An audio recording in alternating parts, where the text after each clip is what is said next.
What if everything you think you know about leadership is just a survival program dressed in strategy? You're not leading the team your unconscious mind is, and it's been running the show since before you woke up this morning. You can't lead the future if your nervous system is trapped in the past. When we talk about leadership, we often focus on strategies, goals, influence, and execution, but few people are asking the deeper question, where is the leader's mind? What state of being are they operating from? And perhaps most critically, are they even conscious of the lens through which they see the world? Because the truth is, most leaders today are not actually leading. They are surviving. They are reacting to stimuli rather than responding from vision. They're moving fast but in circles, caught in a loop of habitual thinking, emotional reactivity, and unconscious decision making. On the outside, it looks like ambition, but on the inside, it's a nervous system in overdrive. It's the body locked in the chemistry of stress, and in that state, they're not playing the game of expansion. They're playing the game of protection. See, the human brain is a record of the past. Every experience, every trauma, every victory, every mistake, it's all etched into the neural architecture. And for most leaders, these past events are not just memories. They become filters, so when a leader wakes up in the morning, their first thoughts aren't new, they're old. They're the same thoughts they had yesterday, the same worries, the same to-do list, the same identity. They get out of bed, check their phone, sip their coffee, rush to the meeting, all while running the same subconscious programs that have been looping for years. Here's the neuroscience behind it. By the time we're in our mid-30s, 95% of who we are is a set of memorized behaviors, emotional reactions, unconscious habits, hardwired beliefs, and automatic perceptions. Only 5% of our conscious mind is operating. Everything else is a program. So if a leader hasn't taken time to step out of their mind and observe it, to rewire it consciously, then they're not leading from presence. They're leading from conditioning, and that's not leadership, that's repetition. Leadership without conscious awareness is simply a more organized form of reaction. It's survival in a suit, and survival is based on fear. Fear of losing the client, fear of missing the deadline, fear of being exposed, fear of not being enough. That fear releases chemicals in the body, cortisol, adrenaline, and suddenly the body becomes addicted to the very emotions that are sabotaging innovation, intuition, and connection. That leader becomes a predictable personality, showing up with predictable behaviors, getting predictable results, and wondering why nothing truly changes. When the body is in a state of survival, the brain narrows its focus to the immediate. That's what evolution trained it to do. Threat equals tunnel vision, but you can't access creativity in that state. You can't receive insight. You can't lead people into the unknown if your biology is anchored to the known. And yet that's exactly what many leaders are doing. They're trying to create a new future while living in the neurochemistry of the past. Leadership then becomes a paradox. You want innovation, but you're addicted to control. You want trust, but your nervous system is locked in vigilance. You want your team to be emotionally intelligent, but you haven't yet regulated your own emotional landscape. And the team feels it, because leadership isn't just what you say, it's what you radiate. You can't fake coherence. People might not articulate it, but they can sense when a leader is living out of alignment. They can feel the tension between what's said and what's actually embodied. And so the organization begins to reflect that incoherence back. What's needed is not another leadership framework. What's needed is a profound reorientation, a shift from doing to being, from reaction to awareness, from past to present. It begins by recognizing that the inner world drives the outer world, that the thoughts you think and the emotions you feel are not just byproducts of your day. They're the creators of it. That the mind is not meant to be a slave to the body's emotional addictions, but a conscious architect of a future not yet lived. But to do that, a leader must first wake up to the fact that they are asleep. As long as you believe your thoughts are you, you will never question them. You will defend your stress. You will justify your overwhelm. You will call your anxiety being driven. And you'll do all of it while unknowingly perpetuating the same cycles you claim to want to escape. So what does conscious leadership really require? It requires the courage to slow down, to observe the thoughts before they become choices, to feel the emotion before it becomes behavior, to break the addiction to urgency and choose clarity instead, to sit even briefly in stillness, where the old programs have no place to run, because in that stillness you meet the edge of who you've been, and the possibility of who you can become. It's not glamorous. It's not always comfortable, but it's revolutionary, because the moment a leader begins to operate from conscious awareness, they step into a new game entirely, one where presence replaces pressure, one where the future is not a projection of the past, but a creation of the now. One where leadership isn't about power over others, but mastery of self, not to dominate, but to liberate, first themselves, then their teams, then their culture. The shift from unconscious survival to conscious leadership is not a luxury. It's not a soft skill. It's the foundation for everything else. Without it, all the strategy, all the optimization, all the leadership models are just performance layered on top of dysfunction.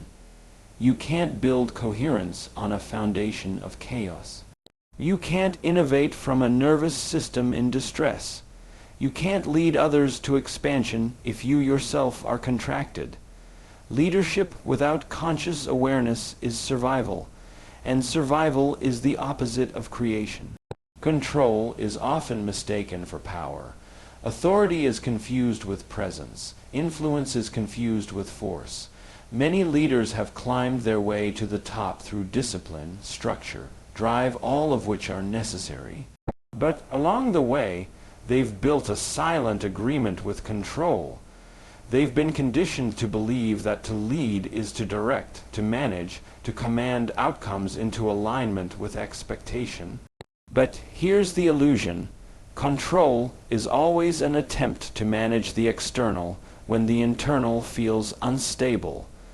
When a leader is not connected to the intelligence within the intuitive, present, emotionally regulated self, they begin to seek external structure to stabilize internal chaos. They chase metrics, they micromanage teams, they become obsessed with timelines and checklists, not because they are clear, but because they are afraid of uncertainty, afraid of losing relevance, afraid of their own vulnerability, and so they use control as a buffer against the unknown. But control, when it arises from fear, isn't strength, it's compensation, and the people they lead can feel it. Because every human being, consciously or unconsciously, is constantly reading energy. We're picking up on tone, posture, micro-expressions, the coherence or incoherence of a person's internal state. A leader who speaks about vision but radiates anxiety is incongruent, and that incongruence undermines trust more than any lack of competence ever could. Influence, on the other hand, is energetic. It's less about what you say, and more about who you are while you're saying it. Real influence doesn't come from the force of the voice. It comes from the alignment of the self. It's what happens when a leader is so grounded, so self-aware, that their presence alone changes the emotional state of a room. They don't coerce, they inspire. They don't pressure, they invite. They don't perform, they embody. Here's the neurological piece. The human brain has mirror neurons, specialized cells that fire both when we act and when we observe someone else acting. But those neurons aren't just tracking behaviors, they're attuning to emotional states. So when a leader walks into a room, their emotional coherence, or lack of it, is mirrored by the people around them. If the leader is stressed, reactive, or subtly aggressive, the team begins to reflect that energy unconsciously, and suddenly the culture becomes one of urgency, defensiveness, or apathy, not because the strategy was flawed, but because the nervous system of the leader set the tone. Influence then begins not with charisma, but with regulation, not with control, but with clarity. It begins when a leader takes responsibility for the signal they are broadcasting, not just through their words, but through their being. That signal comes from emotional state, and emotional state is chemistry, and that chemistry is shaped by thoughts, beliefs, and subconscious programming.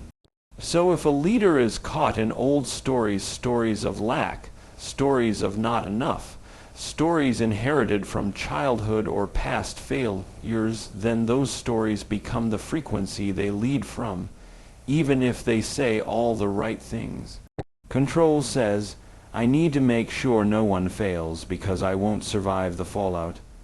Influence says, I trust the intelligence of this system, and I'll guide it by becoming the most coherent point in the field.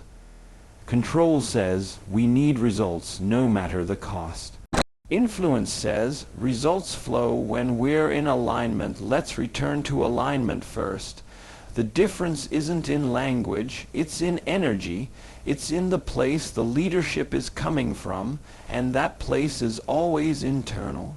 A regulated leader, one who has mastered their own stress response, who can stay present in discomfort, who no longer needs the external world to validate their worth. That leader becomes magnetic. Because we are drawn to coherence, we are drawn to calm, we are drawn to those who do not flinch in uncertainty, who do not abandon their values under pressure, who remain whole even when the world around them is fragmenting. The illusion of control eventually breaks, no matter how smart, no matter how forceful, no matter how disciplined. Life will expose the fault lines in any identity built on fear, because control is rooted in resistance. And what you resist, you strengthen. The more you try to control, the more your energy contracts. And contraction is the opposite of influence.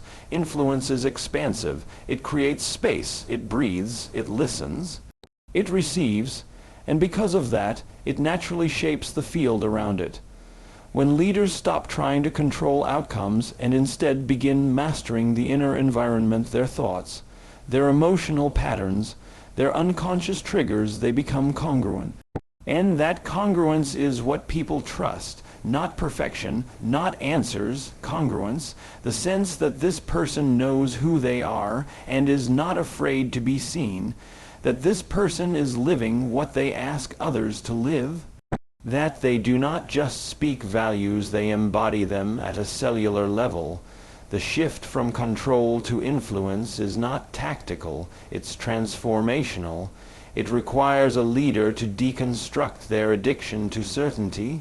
It asks them to face the deeper truth that the need to control is a symptom of an unresolved relationship with chaos. That the real work of leadership is not in controlling others, but in becoming the kind of presence others feel safe enough to follow, even into the unknown. In the world of leadership, everything seems to orbit around the external: market share, revenue growth, shareholder returns, team performance, public perception. The systems we build, the KPI we chase, the goals we set, they're all aimed outward, and so it becomes easy to believe that the game of leadership is played outside the self. But that belief is the beginning of the disconnection, because the true game, the one that determines everything else, is not external, it's internal, it's energetic, it's invisible, and most leaders are not even aware that this game is being played in every moment of their lives. A leader's outer world is nothing more than a reflection of their inner world, a mirror of their beliefs, emotional patterns, neurological wiring, and state of consciousness. Yet few take time to examine what's happening inside. They focus on strategy but ignore state. They analyze numbers but never question the belief system behind the decisions that created those numbers. They optimize processes but don't regulate their nervous systems. They measure engagement but can't sit still with their own discomfort. The imbalance becomes obvious: a hyper-developed relationship with the material world and an underdeveloped relationship with the self. And so the leader tries to fix what is not working by changing something out there, a new hire, a new structure, a new system, a new incentive, all while the patterns that created the original dysfunction remain fully intact within. If the same emotions are driving the decisions, the results will follow the same trajectory. If the same stories are playing in the subconscious mind, the organization will unconsciously reenact them again and again. Change without inner change is performance. It may look different for a while, but the frequency behind it is the same. The brain is a prediction machine. It scans the environment, maps it against memory, and projects a version of reality that feels familiar and safe. This works well for survival, but it works poorly for leadership. Because the moment a leader becomes identified with their thoughts and emotions, as if those thoughts are truth and those emotions are fact, they begin leading from the past, even while claiming to build the future. The neurons fire in familiar sequences, the body responds with memorized feelings, and the leader, without realizing it, is trapped in a loop, doing more, pushing harder, but never truly evolving. The internal game is about awareness. It is about recognizing that the state you're in when you make a decision becomes encoded in that decision. If you're in a state of fear, the decision will carry the vibration of fear. If you're in a state of scarcity, the team will sense that the strategy is designed to protect, not to expand. But if you're in a state of coherence where the mind and heart are in alignment, where there is clarity, openness, and presence, then your decisions carry a completely different frequency. And people respond not to the words of the strategy, but to the energy that birthed it. This is not theory, this is physics. Every thought is a signal you send out. Every emotion is a magnetic field you radiate. You are a broadcasting station. Whether you are aware of it or not, you are always emitting. And what you emit organizes the field around you. A leader who lives in coherence will find that their teams become more synchronized, more intuitive, more responsive. Not because they're being told what to do, but because they're tuning into a field that feels safe, aligned, and expansive. But a leader who leads from incoherence, from stress, from ego, from internal fragmentation will see that fragmentation ripple across the entire culture. The body does not lie. You can say all the right things in a meeting. You can pitch the vision, recite the purpose, rally the team.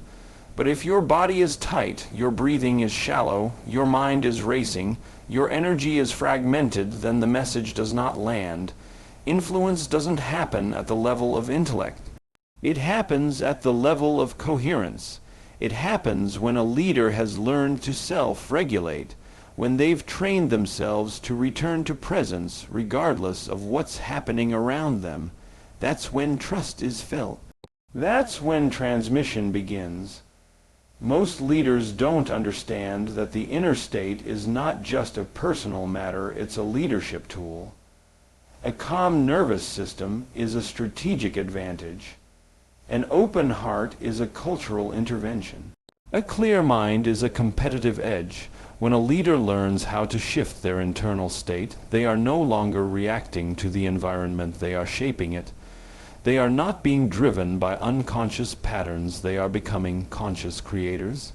But the inner game requires discipline, not the discipline of spreadsheets or routines, but the discipline of awareness, the discipline to observe your thoughts without becoming them, the discipline to sit with your emotions without running from them or discharging them onto others, the discipline to question the beliefs that feel most real, because those are often the most deeply conditioned, the discipline to pause to feel before you act, to center before you speak, to align before you move.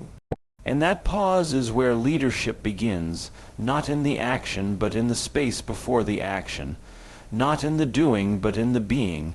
The more a leader masters that space, that gap between stimulus and response, the more powerful their presence becomes, because they're no longer controlled by the external world. They've shifted the locus of power from outside to inside. And when the internal world is clear, the external world begins to organize itself around that clarity. The internal game is not about self-absorption. It's about self-mastery. It's about understanding that you cannot lead others to places you've never gone within yourself. You cannot demand creativity from your team if you're in survival. You cannot model trust if your own nervous system is primed for defense. You cannot create the future if you're living in a program from the past. So the question is not, what should I do? The question is, what state of being am I leading from right now? Because that state, not the plan, not the slide deck, not the title, that state is the game. Most leaders walk through their day believing that the thoughts they think are a product of conscious choice. They believe they are thinking independently, creatively, rationally in real time. But what they don't realize is that the vast majority of those thoughts are not original, not new, and not even consciously chosen. They are rehearsed patterns, echoes of past experiences, imprints from authority figures, cultural programming, internalized expectations, and unresolved emotional memories. And yet, because these thoughts occur inside their own head, they believe them to be true. They mistake familiarity for fact. They confuse repetition with insight, but the truth is far more unsettling. The average person has around 60 to 70,000 thoughts per day, and neuroscience reveals that over 90% of those thoughts are the same as the day before. So a leader wakes up already primed by the chemistry of yesterday. Before their feet hit the floor, their brain is firing in ways that match the identity they've worn for years. The same worries about performance, the same mental scripts about pressure, the same internal narratives about proving worth, staying in control, or keeping up the image. They don't realize that they are not thinking, they are remembering. And if thought creates emotion, and emotion reinforces thought, then each loop makes the pattern stronger. The brain fires, the body feels, the body sends a signal back to the brain, and the cycle continues.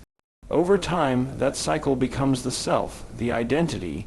The leader begins to believe that this is just who they are: intense, busy, always on edge, quick to fix, slow to rest, but it's not who they are. It's who they've become neurologically and emotionally through repetition, and they are so fused with this pattern that they can no longer observe it from the outside. They don't have thoughts, the thoughts have them. This is the great trap of unconscious leadership, the inability to separate the thinker from the thought. When a person believes every thought they think, they become a prisoner of their own mind. And because most of those thoughts are rooted in old emotional experiences, stress, competition, failure, comparison, they are not thoughts of vision, but thoughts of survival. They are not creative impulses. They are conditioned responses, which means the leader is not creating the future.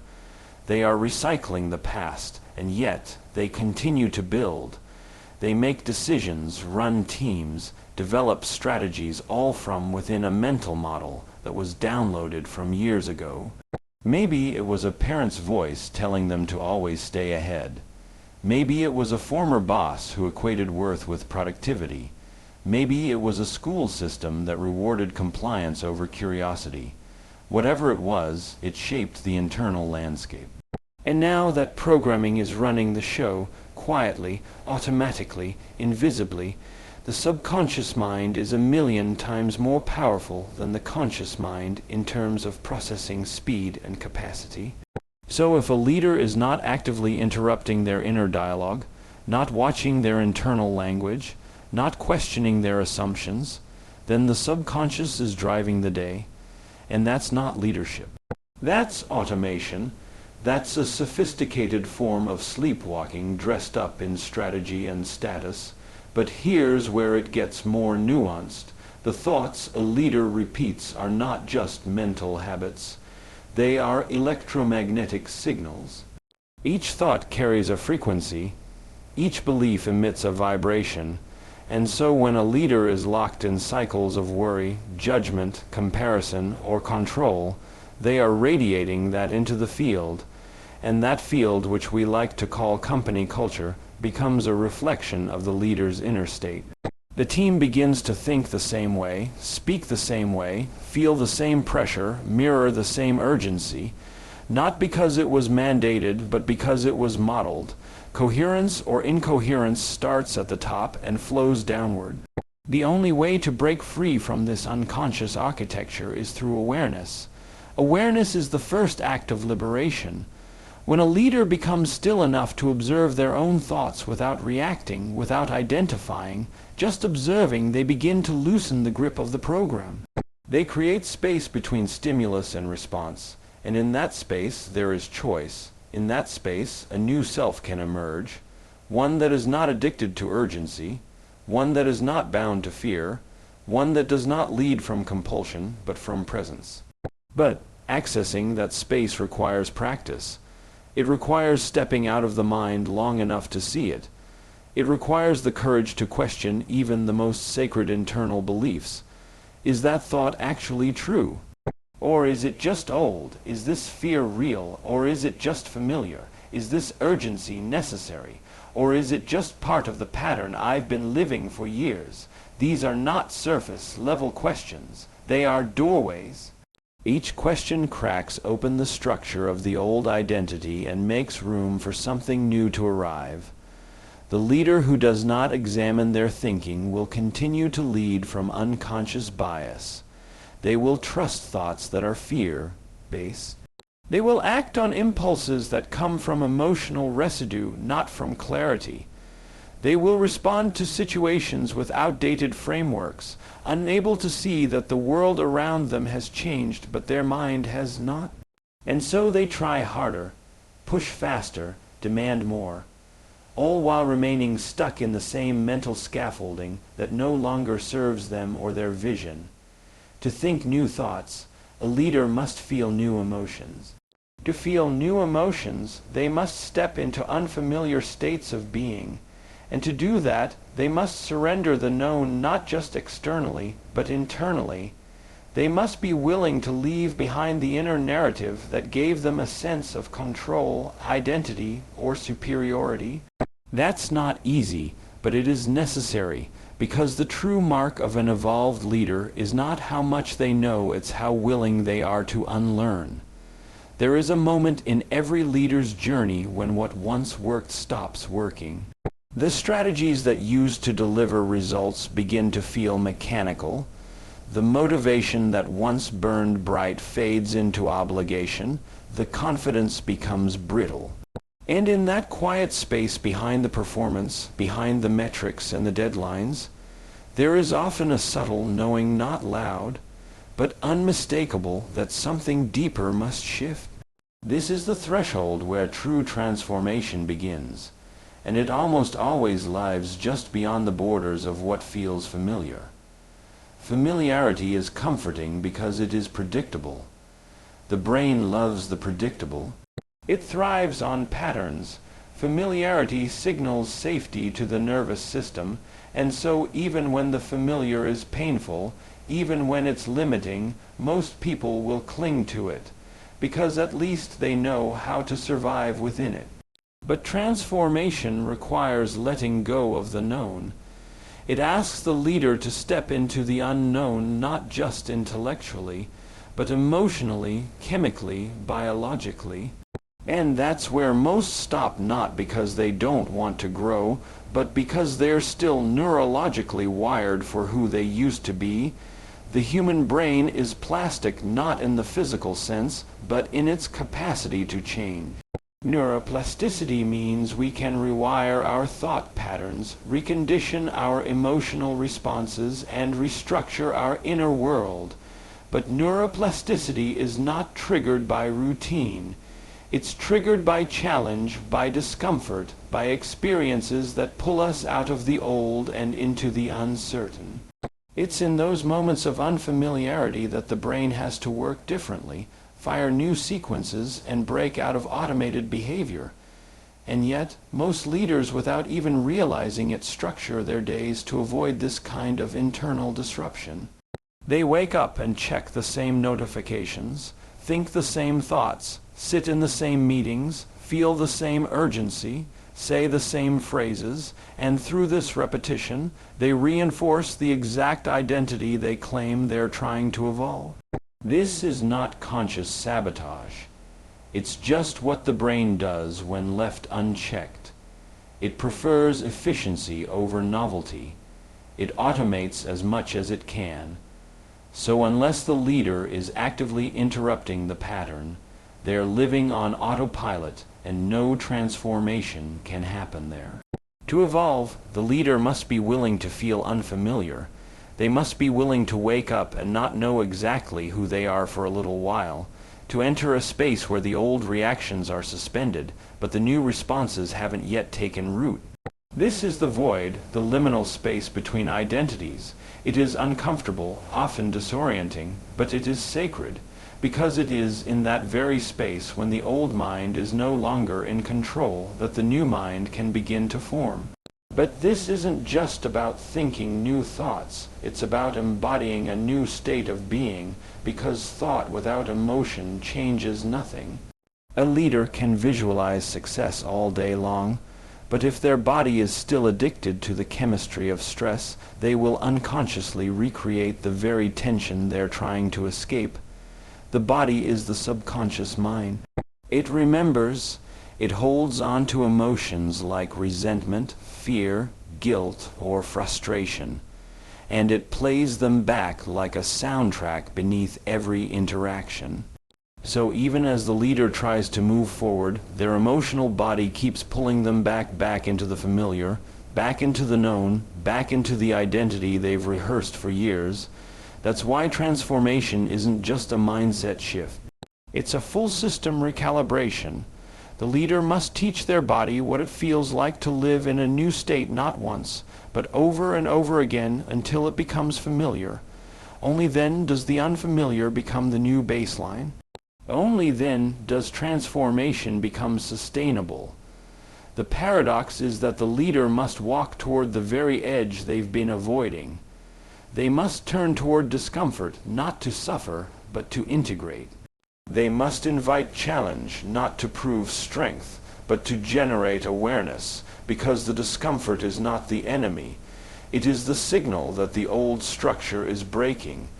It is the evidence that change is happening at the level of identity, not just behavior. When the leader can sit in that discomfort with presence, with breath, with openness, they become bigger than the feeling. And in doing so, they rewire the nervous system to no longer fear the unknown. Every leader carries with them a set of unconscious agreements about what success should look like, how much rest they're allowed, how emotions should be expressed, what makes them valuable, and what they must protect. These agreements are often inherited from family, culture, education, past roles, and yet they operate as if they are truth. Until they are questioned, they become the invisible ceiling on transformation.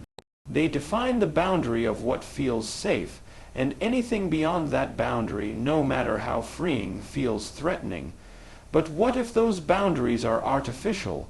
What if the fear that arises when stepping into new ways of being isn't a sign to stop, but a signal to go deeper? To look beneath the thought, to feel beneath the reaction, to unlearn the rules that were never truly yours. Because leadership in its highest form isn't about perfecting the current self. It's about surrendering it, dismantling the conditioned self, the performative self, the reactive self to make space for something more coherent, more present, more whole to emerge. The identity that most leaders operate from is not built on truth. It is built on adaptation, a series of decisions made to fit in, to survive, to win approval, to avoid failure, and yet that same identity becomes the limit of their leadership. It defines what is possible. It filters what they see. It decides what they are allowed to feel. Until it is dissolved, everything new is distorted through the lens of the old. True transformation requires the leader to leave the script behind and walk into the unknown not with answers, but with awareness. Because awareness is the beginning of freedom, and freedom is the condition for creation. Most leaders don't even know the game they're in, not because they lack intelligence, resources, or ambition, but because they haven't yet turned inward. They've been taught to lead by managing the external, but the real frontier has always been the internal. As long as leadership is defined by action without awareness, by strategy without presence, by performance without coherence, it will remain a sophisticated version of survival. The greatest shift a leader can make is the shift from unconscious reaction to conscious creation, not just in what they do, but in who they are. This isn't about abandoning results or downplaying execution. It's about understanding that the quality of every result is shaped by the energy that created it. It's about recognizing that culture doesn't come from vision statements or policies. It flows from the leader's nervous system, emotional landscape, and depth of presence. Real leadership begins when the leader becomes the work, when they stop outsourcing their power to roles, titles, and tactics, and instead reclaim it by mastering their own inner world. You don't change the game by playing it harder. You change it by waking up to the fact that you're the one creating it. Every thought, every emotion, every intention is shaping the field. The question is no longer, how do I lead better? The question is, what state of being am I leading from? Because until you know that, you're not playing the game, you're being played by it. But the moment you become aware, truly aware, you stop being a player in someone else's program and you begin to write your own. And in that moment, leadership stops being a role and becomes a frequency,